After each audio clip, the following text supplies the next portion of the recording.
Adequate Working Community. This is Heather Osgood. I hope that you're having a great day, and I'm so pleased that you're here with us, and I really hope that the information that you gain from listening to the show today will just really propel you to success. Today I'm going to talk a little bit about the voices that surround us. So they could be the voices from either a parent, a friend, a spouse, a coworker. Really, all the people that surround us have voices that sometimes are loud. But the most important voice is our internal monologue voice, that voice that is constantly going on in our heads and telling us that we're either good or bad, right or wrong. Just that kind of nagging, constant voice that surrounds us.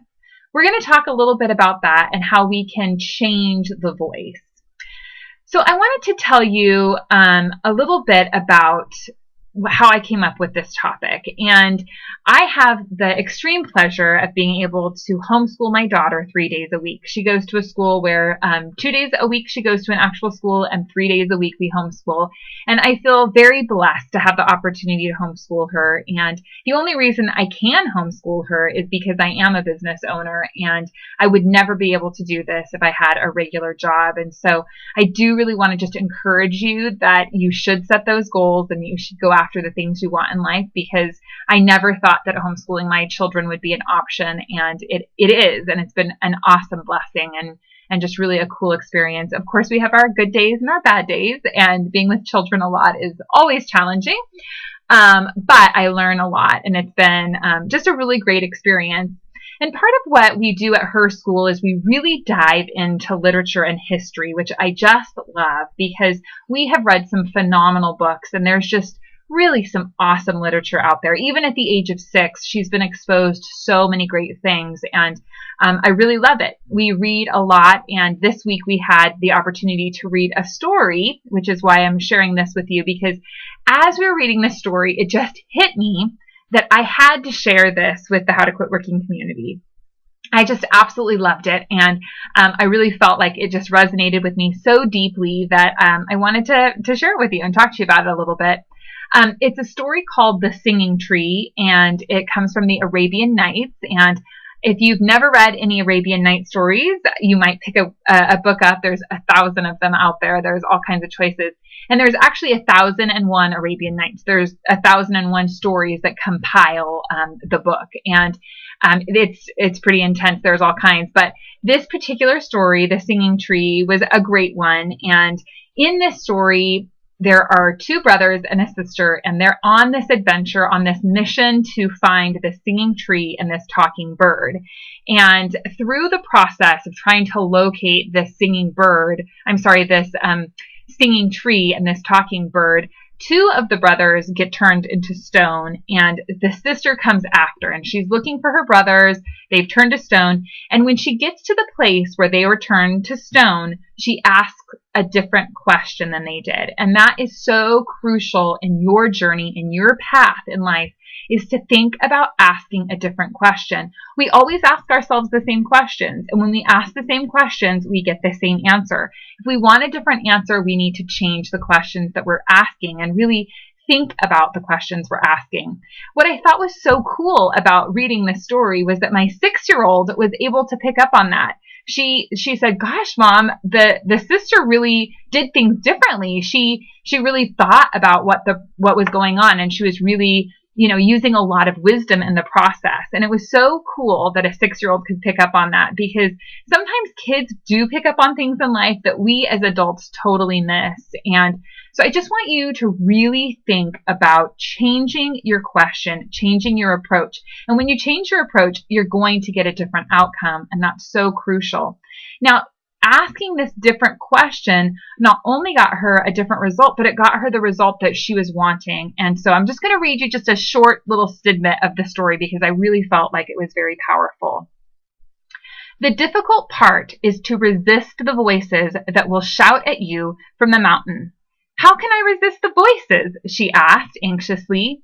"You must have a quiet mind and the eyes of a falcon fixed on its prey," the dervish answered, "and you must never look behind you, or you will be transformed into a black stone."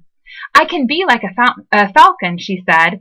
"I have gone hunting with my brothers many times, and I have observed their princely birds fixing on their prey. But how do I quiet my mind? By ignoring the voices, replied the dervish. I just felt like that was so huge to me. It was so cool to think that you just have to ignore the voices. There's voices that are constantly shouting at you. You have to quiet your mind in order to ignore these voices. I feel like I've been just berated with this barrage of meditation. I feel like every podcast I've been listening to lately and every book I've been reading has just been talking about the power of meditation. And really, by starting your day off with meditation, with prayer, with just centering yourself, really gives you that opportunity to quiet your mind so you can ignore the voices. You can put them to rest. And I want you to really think about, who are you surrounding yourself with? Who are the people that are talking to you? Who are the people who are putting all of these things into your mind?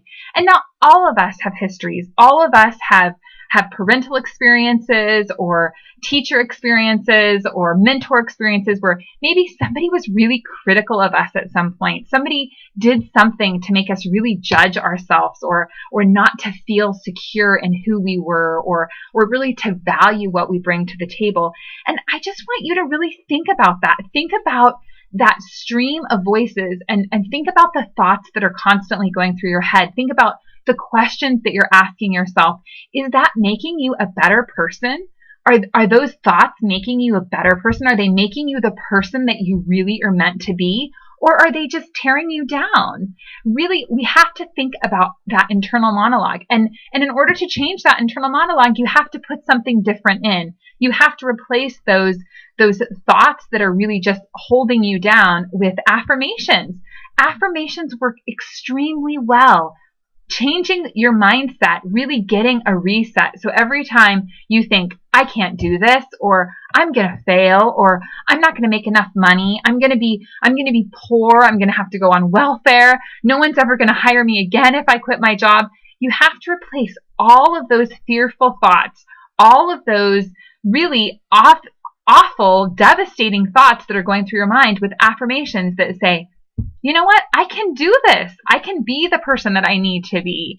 I think back to that Saturday Night Live episode, it was forever ago, where the guy said, I'm smart enough, I'm bright enough, and gosh darn it, people like me, or something like that. You know, every time I think of those words, that's what kind of resonates with me. But it's true. At the end of the day, you have to really believe in yourself. If you don't believe in yourself, you can't convince other people to believe in yourself or to believe in you. And you need people to believe in you. If you're going to start a business, you have to have a product or a service that you can communicate to the market that they really need. And they're really going to need that product because you are bringing that product to them. You are always the difference in the equation. You are important and you are valuable. And if you don't believe that, no one else will believe that. So you have to start with that. You have to surround yourself with positive people who believe in you, who can give you the support. The next thing that I loved about this story was the falcon. I love the idea of making these parallels between humans and animals, because there are so many animals out there who just have kind of superhuman strength. And my daughter loves to watch this show where these two guys transform into these animals, and they're always calling them super animal strength and superpowers that these animals have. But it's true. If you look at animals, a lot of them have superpowers. And falcons, they have an extremely large wingspan. And this big wingspan really gives them the ability to fly very quickly. So they're very quick flyers. The other thing is that they have these crazy talons and like a really big beak. So they've got these claws and this beak that are just extremely strong. And it allows them to really focus in on their prey. And the other thing that they have is they have incredible vision. So they have these big eyes and they have this vision. And if you can think about the parallels that you could make between a falcon and who you need to be as an entrepreneur, I think they're massive. You need to have the endurance to be able to fly quickly. You need to have the ability to focus in on your prey and really go after your prey. And I hate to make the analogy that our customers are our prey, and they're not. I mean, we don't want to look at them as something that we're killing, obviously, but we are looking at what is our focus? Are our goals our prey? Are we headed for something specific, and are we going at that in a really focused manner. A falcon has a ton of focus. So do you as a human being have focus? Do you have that speed? Do you have the agility to really go after what you're setting your mind to and really get it? I mean, I think that that's huge to think about that.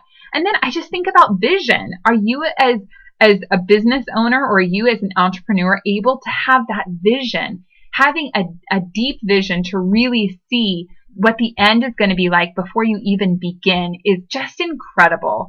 So I want you to really think about what would it be like tomorrow if you woke up and you were a falcon. And I know that that might sound silly, but just imagine yourself as being somebody who has that capability to go after your prey, to stay focused. And this woman was able to get to the top of the mountain, and she was able to find the talking bird and get the singing tree because she had focus. She was able to quiet her mind. She was able to ignore the voices that were shouting at her, telling her to go away and that she was in the wrong spot, and just really stay focused on that goal at the end of the day. So what I want you to do is I want you to really think about, where's your focus lying? Where are these voices in your head? How are they helping you or how are they hindering you? And what kind of abilities do you have to really go after your prey to get what it is that you want? I know you can do it. I believe that you can do it. And I want you to believe that you can too. Have a great day, and I will talk to you very soon.